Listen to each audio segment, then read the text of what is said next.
Like, subscribe, and press the bell icon to get notified. Viewers, welcome to the channel Biology Classes by Fayaz Khatti. As you know that in this channel we talk about the biology topics. आज हम topic पढ़ रहे हैं जो inter की biology से related है, homeostasis chapter से रिलेटेड है, जिसमें हमने कंप्लीट किया था होम्योस्टेसिस क्या होता है, फीडबैक मैकेनिज्म क्या होता है, थर्मो रेगुलेशन, ऑस्मो रेगुलेशन, ये सारे कॉन्सेप्ट क्लियर किए थे। आज हम पढ़ेंगे स्पेशली प्लांट्स के अंदर थर्मो रेगुलेशन कैसे होती है, वो हम डिस्कस करते हैं। First of all, what is thermo regulation, वो हम पढ़ेंगे। थर्मो रेगुलेशन होती क्या है? देखें, जो टर्म है थर्मो रेगुलेशन दो लफ्जों से बना हुआ है। थर्मो आपने लफ्ज पढ़ा होगा, जब फिजिक्स में जाते हैं तो थर्मोस्टेट पढ़ते हैं, थर्मोमीटर पढ़ते हैं। थर्मो लफ्ज की मीनिंग होती है हीट, मीटर मींस मेजरमेंट, ठीक है। लाइक दैट यहां पे भी सेम चीज है, थर्मो मींस हीट, ठीक है, temperature. Regulation means maintenance.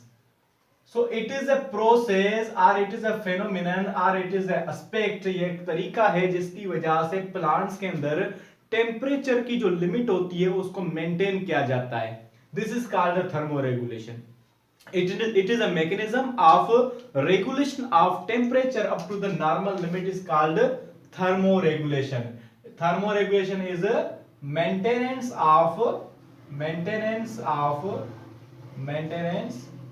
of temperature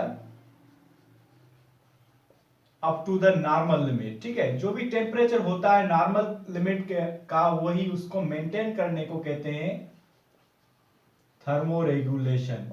her living organism का अपना टेम्परेचर जो है मेंटेन करना होता है। तो नॉर्मली लिविंग ऑर्गेनिज्म के अंदर जो टेम्परेचर नॉर्मल होता है वो 37 सेल्सियस की जो लिमिट होती है, ठीक है, 98.6 फ़ारेनहाइट की। तो उससे अगर ज्यादा हो जाता है तो कम हो जाता है, नुकसानदायक होता है। उसको मेंटेन करने के लिए, टेम्परेचर को मेंटेन करने के लिए थर्मोरेगुलेशन इंतहाई जरूरी है। अब थर्मोरेगुलेशन अगर ना हो तो क्या नुकसान हो सकते हैं, वो हम सेपरेटली पढ़ते हैं अलग अलग से। अगर टेम्परेचर कम हो जाता है तो प्लांट्स के अंदर इफेक्ट्स कौन से होते हैं, फिर उन प्लांट्स ने अपने अंदर क्या मॉडिफिकेशंस की हैं, एडाप्टेशंस की हैं, जिसकी वजह से वो कोल्ड टेम्परेचर में भी रह सकते हैं। फिर दूसरी बात हम पढ़ेंगे कि हॉट टेम्परेचर के अंदर जो है प्लांट्स के अंदर क्या कंडीशन होती है, क्या इफेक्ट्स होते हैं। फिर उसके अंदर प्लांट्स जो है अपने अंदर क्या एडाप्टेशंस करते हैं जो वो उस एनवायरनमेंट के अंदर भी जिंदा रह पाते हैं। So let us discuss about these two mechanisms। एक वार्म जो टेम्परेचर होता है, हॉट टेम्परेचर होता है, तब प्लांट क्या करता है, और दूसरा होता है कोल्ड टेम्परेचर, उसके अंदर प्लांट क्या करता है। आज हम वो डिस्कस करते हैं। सबसे पहले डिस्कस करते हैं कि जब cold temperature, thermoregulation in plants, thermoregulation in plants in cold condition, cold temperature. जब कम टेम्परेचर होता है तब कैसे टेम्परेचर को मेंटेन करते हैं, ठीक है, टेम्परेचर को मेंटेन करते हैं। अब पहली बात तो हमें यह मालूम करनी चाहिए, जब टेम्परेचर लो होता है, अगर 37 सेल्सियस जो है हमारा नॉर्मल टेम्परेचर है, उससे कम हो जाता है तो उसको हम कहेंगे कि ये कोल्ड की तरफ जा रहा है।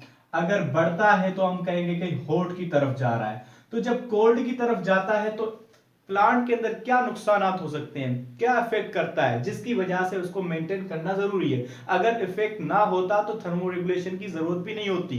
कुछ तो होता है इफेक्टिव जिसकी वजह से उसको मेंटेन किया जाता है। तो पहले डिस्कस करते हैं कि इफेक्ट्स कौन से होते हैं, ठीक है। इफेक्ट्स कौन से होते हैं जब प्लांट के अंदर टेम्परेचर एनवायरनमेंट के अंदर कम हो जाता है, प्लांट पे क्या इफेक्ट होते हैं। पहली बात यह होती है कि जैसे हमें मालूम है कि इंजाइम्स जो होते हैं, हमारे इंजाइम्स जो होते हैं वो हीट सेंसिटिव होते हैं लिविंग ऑर्गेनिजम्स के अंदर। इंजाइम्स जो होते हैं ऑप्टिमम टेम्परेचर पे जो एक्टिव होते हैं, अगर टेम्परेचर कम हो जाता है तो वो इनएक्टिव हो जाते हैं, मींस फ्रीज। कभी आपने महसूस किया है कि जब कोल्ड टेम्परेचर होता है, विंटर कंडीशंस होती हैं, विंटर की मौसम जब होती है, तब हम जो है ना लेजी पड़ जाते हैं। क्यों? क्योंकि इसके अंदर जो एंजाइम्स हमारे अंदर जो होते हैं वो इनएक्टिव हो जाते हैं, वो काम नहीं कर पाते, रिएक्शन हमारा स्लो हो जाता है, ठीक है। इसी वजह से फर्स्ट जो इफेक्ट होता है किसका, enzymes become inactive. First effect ये होता है, ठीक है।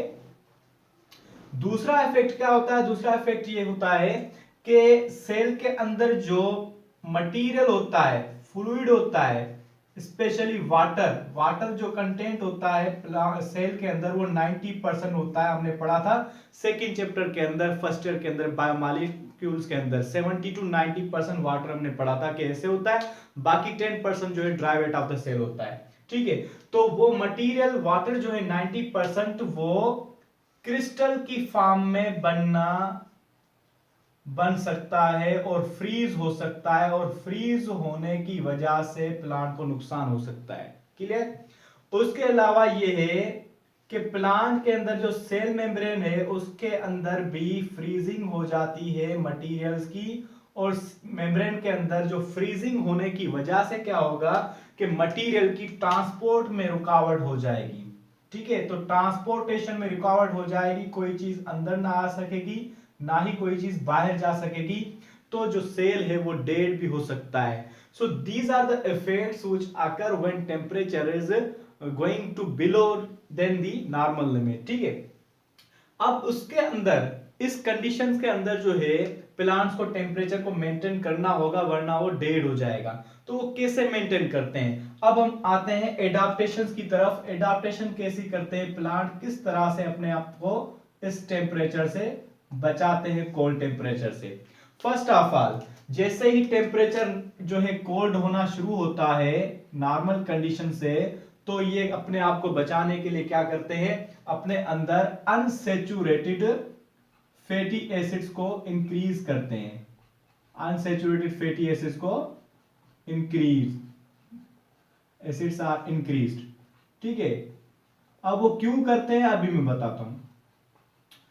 अनसैचुरेटेड फैटी एसिड सबसे पहले है क्या, हमने सेकंड चैप्टर में पढ़ा था बायोमॉलिक्यूल्स के अंदर, फर्स्ट ईयर के अंदर। आप अगर याद करें या आप वो रिवाइज कर ले, कोई मसला नहीं, यहाँ पे प्लेलिस्ट पढ़ी है, आप देख सकते हैं।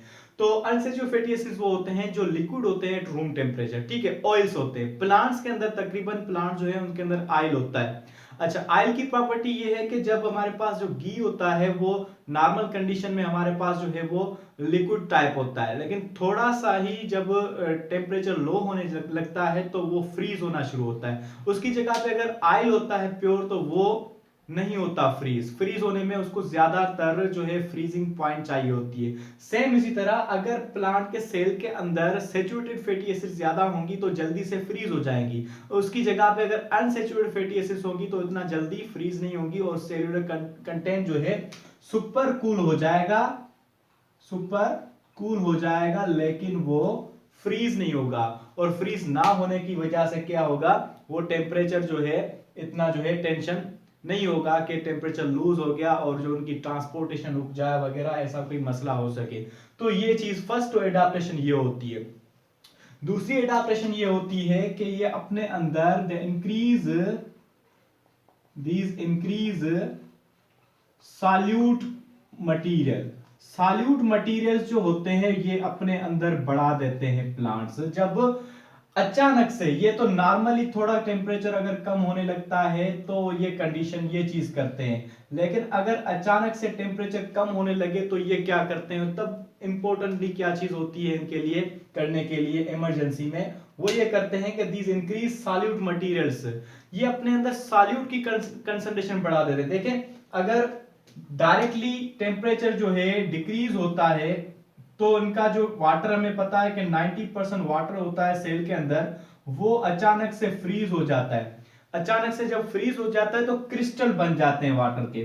तो वाटर का फ्रीज होना इतना नुकसानदायक नहीं है जितना कि वाटर का क्रिस्टल बनना। जब क्रिस्टल बनते हैं वाटर के तो क्या होता है पता है, इसके क्रिस्टल्स बन जाते हैं तो उनकी जो सेल मेम्ब्रेन है उसके ऊपर क्रिस्टल लगते हैं, तो सेल मेम्ब्रेन के ऊपर परफोरेशन बना देते हैं।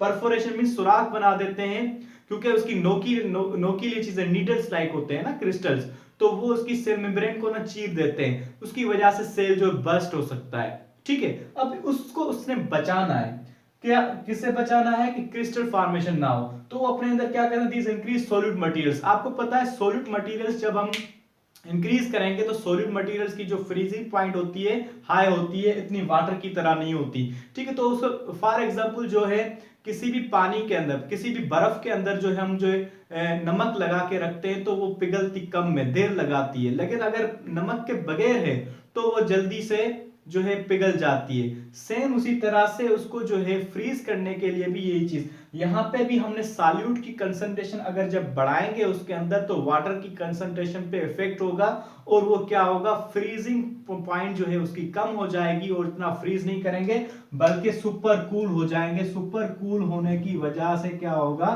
क्रिस्टल फॉर्मेशन नहीं होगी। क्रिस्टल फॉर्मेशन नहीं होगी तो नोकीले नीड्स नहीं बनेगी, सेल मेम्ब्रेन परफोरेशन नहीं होगी। इस तरह से वो बच सकते हैं इतने ऐसे एडवर्स कंडीशन से। ठीक है, तो ये चीज है। इसके अलावा ये क्या करते हैं, एक स्पेशल तरीका इनके पास सॉल्यूट की कंपोजिशन को चेंज करने का होता है। जो भी ग्लूकोज वगैरह के मटेरियल होते हैं इसको जो ये कन्वर्ट कर देते हैं फ्रक्टोज में। फ्रक्टोज क्या है, एक ऐसा कंपाउंड है जो फ्रीज सुपर फ्रीज हो जाता है लेकिन सुपर कूल हो जाता है लेकिन फ्रीज नहीं होता, और इसकी वजह से जो है टेम्परेचर जो मेंटेन किया जाता है और कभी भी कोई चीज जो है ट्रांसपोर्टेशन में रुकावट नहीं होती। So this is all about when temperature is going to be decrease and there is no any tension in the plants because there are more adaptation in the plants when there are effects but they have adaptation in plant, they can maintain the temperature and this maintenance of the temperature is called the thermoregulation। clear?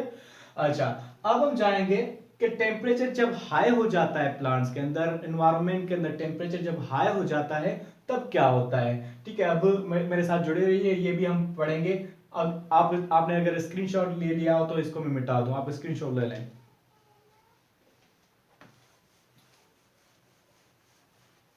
ठीक है, अब हम पढ़ेंगे कि जब temperature high हो जाता है, one thermoregulation plants in high temperature.